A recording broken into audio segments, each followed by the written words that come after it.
Order the Community Preservation Commission, November 7th, 2024 at 7 p.m.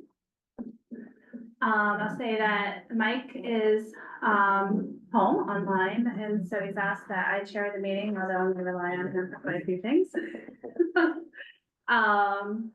So I think first we take attendance, I believe, and I have our list here. So I'll just go through and please say if you're here or not. Tom O'Brien. Here. Charles Griffin. Here. Joe Texiera. Here. Jamie Gagnon. Here. Jen Blue. Jen Bluestein, yes. Bluestein, sorry. That's okay. I'm looking at my The email. email only has the. Biff Baus. Here. Andrea Wheatman. Here. Mike Bissett. Present. And Jane Healy. Thank you. Do we have any members of the public online? No. All right, so as is tradition, we have we have to hold an annual meeting every year, annually. Today is the day. However, if we do not have any public attendance, I don't think we need to go through what we all do, because we all hopefully know what we do. However, what I think, Caitlin, if someone shows up, let us know, and then we can figure that out. So, I guess first on the agenda is, other than talking about the informational meeting, committee elections for chair and vice chair. As you know, Mike serves as chair. I've been serving as vice chair for a number of years. I think we're both happy to continue doing that. However, I don't want to make it sound like no one else can raise their hand for those roles, no? So please, if anyone is interested in serving as chair or vice chair, raise your hand and let us know. You want a motion? If not, I don't see anybody, yeah, I think if we can have a motion. I move that we continue with Mike Bissett and Jane as our, Mike Bissett as chair, and Jane Healy is vice. Second. Second. Any discussion? All in Thank you favor? for agreeing to serve. Thank you. Thank you for your support. Mike, you're in. Great job. Well, I'm humbled. You can be the chair. I'm humbled once again.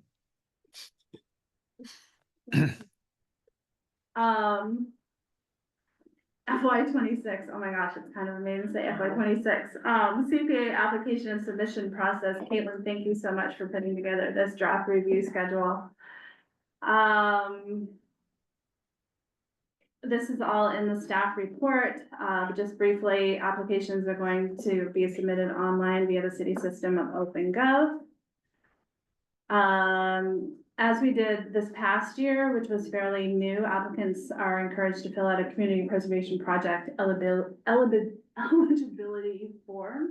And that way we can sort of get a glimpse of what they're thinking and provide them feedback on if their project will be eligible or not. Because we were running into issues where people were spending a great deal of time putting something together, and lo and behold, it may not have been eligible. So Caitlin will forward that to those forms to Mike and I, and we discuss it with the planning office, or we've even called in the city attorney once to discuss it. And I think, if it turns out it's unclear, I think we would probably go to the group, but so far we haven't had to do that.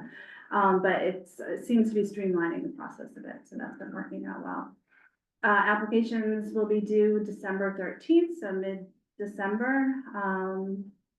And then Caitlin has laid out our presentation deliberation schedule in this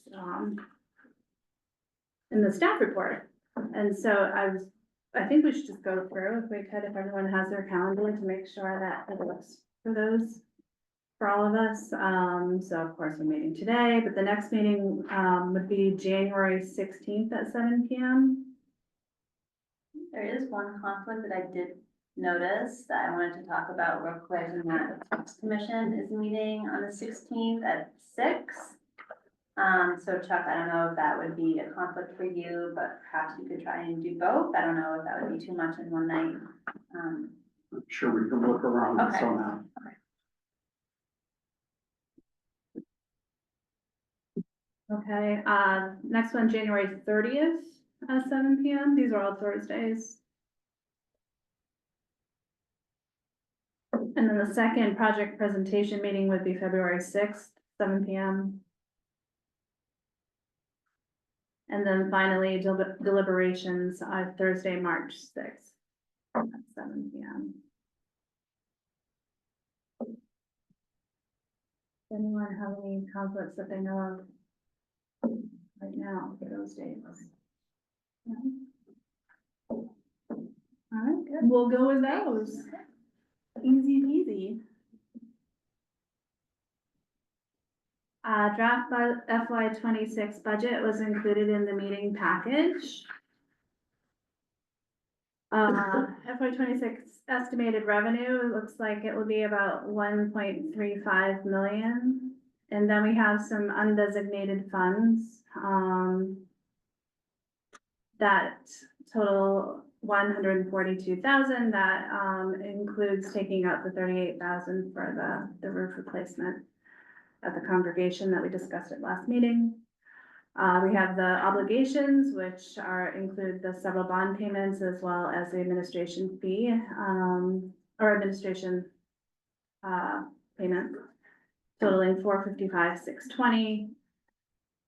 And so right now it's looking like next year we'll have about $1,043,000 for available for grants.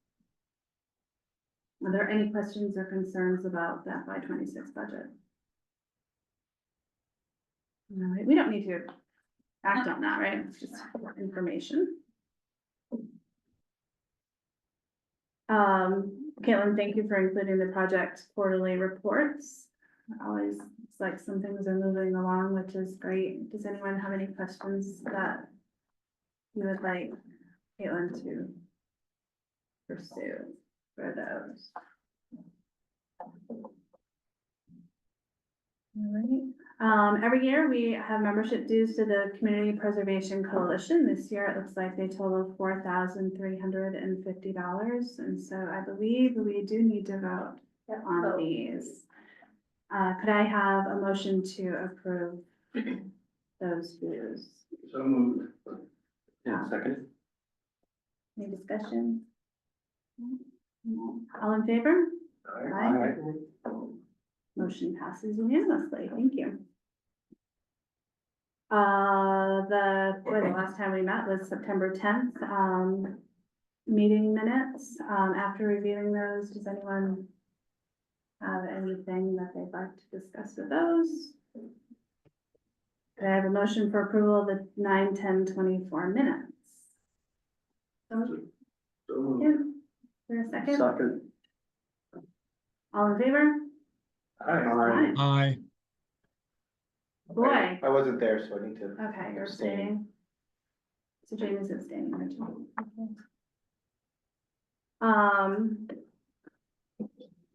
Chair, Mr. Chair, you have any Yes. updates? Do you have any updates for the group?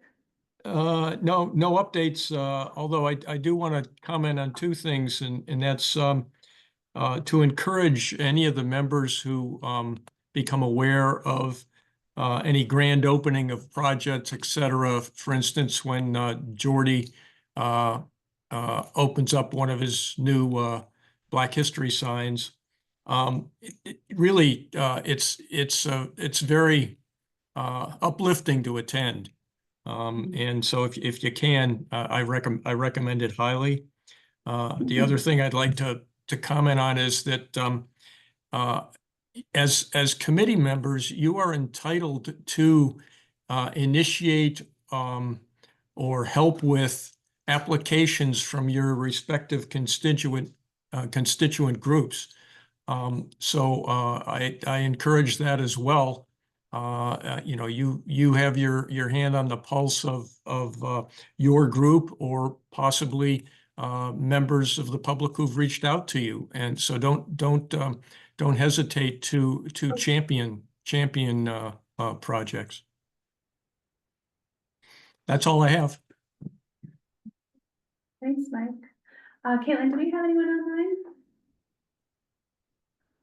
No, not this time.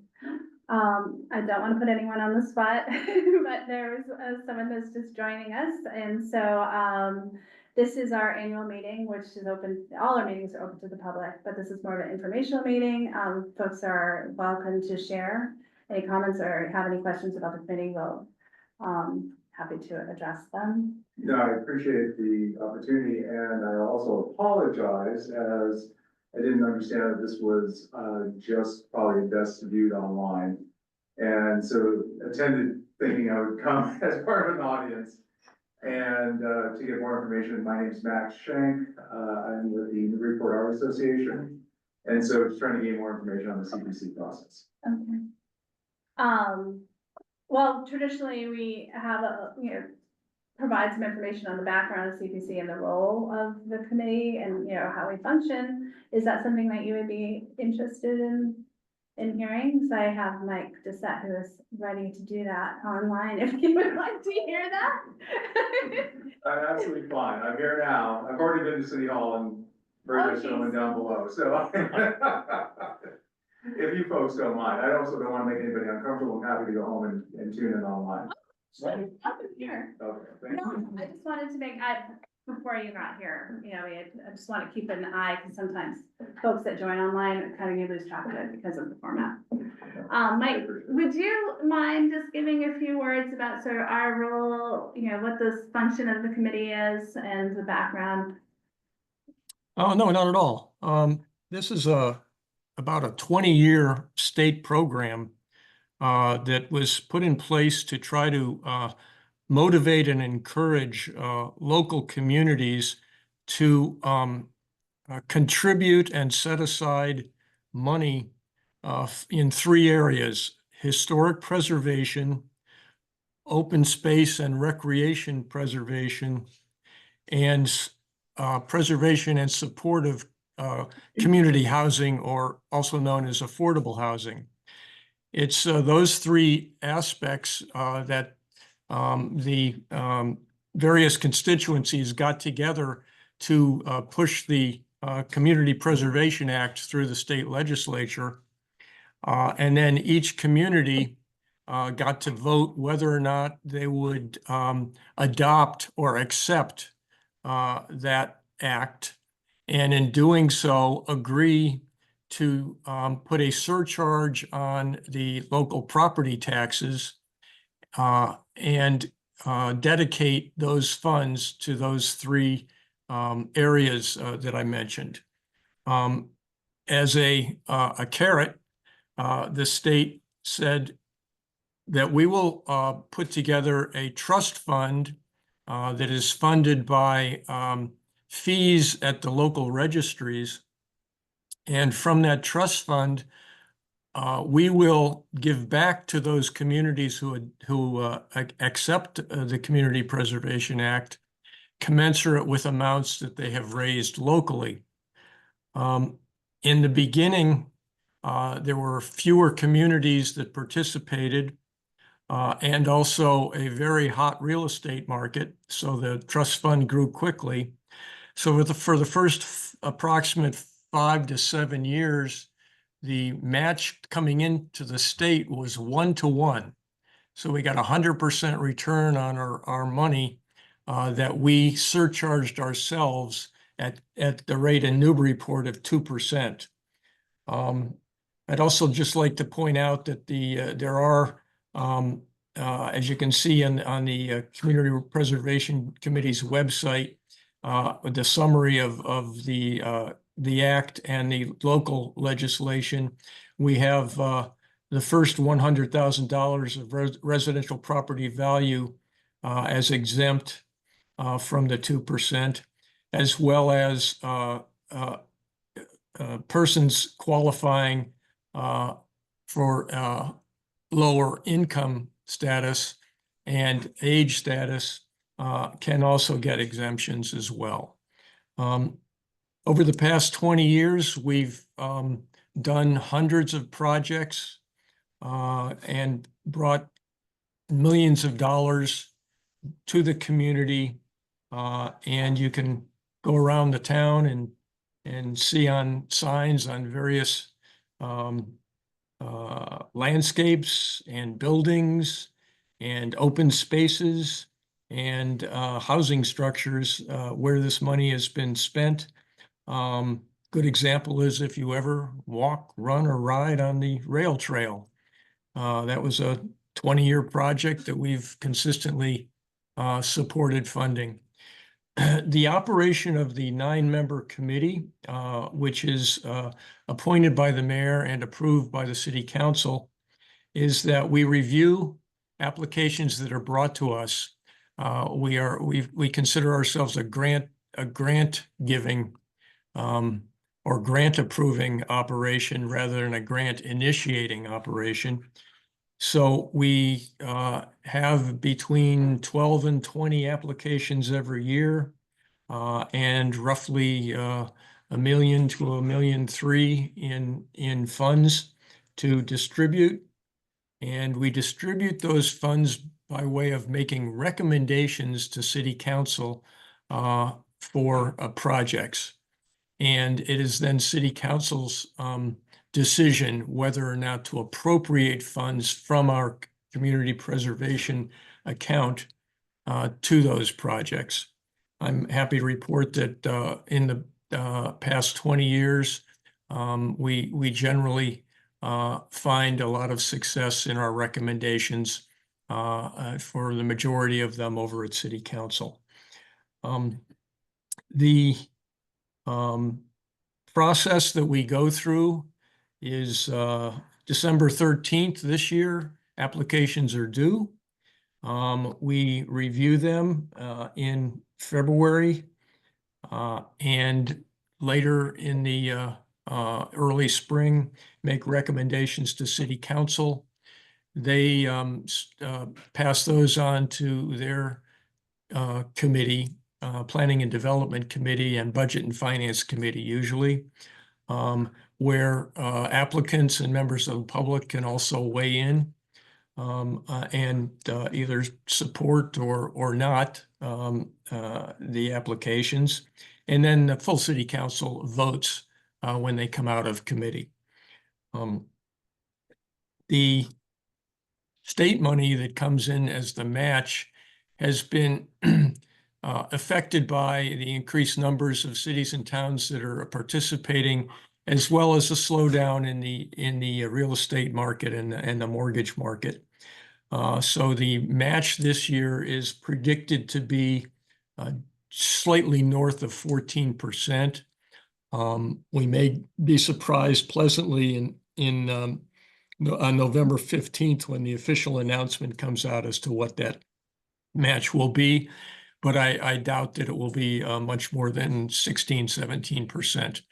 That being said, that's not a bad return on our investment, even at that rate. So I'm happy to at any time take your questions. Give me a call.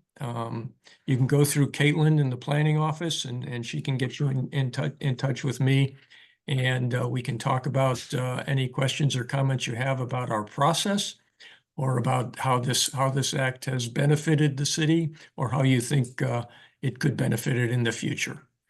We're open to suggestions for projects from members of the public, and we receive them on occasion, that is private applicants.